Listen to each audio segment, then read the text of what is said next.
भाजपवाले पर्याय म्हणून लोकांनी निवडले ते त्यापेक्षा महाबदमाश निघाले, महालुच्चे निघाले आणि म्हणून काँग्रेस आणि भाजप याच्यात कुठलंही अंतर नाही आणि म्हणून कमळ आणि पंजा आपण सोडून बाबासाहेब आंबेडकरांचं निळं निशाण आहे,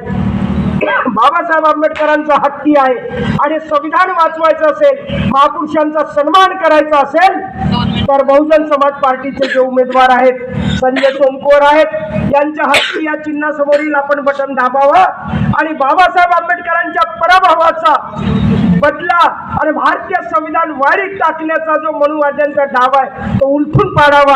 आणि हत्ती या चिन्हासमोरील 20 तारखेला बटन दाबावी आणि आमच्या संजय सोमकोर यांना निवडून द्यावं एवढंच मी या प्रसंगी बोलतो आणि आजची ही मीटिंग या ठिकाणी संपली असं घोषित करतो. आपण घोषणा देऊया. डॉक्टर बाबासाहेब आंबेडकर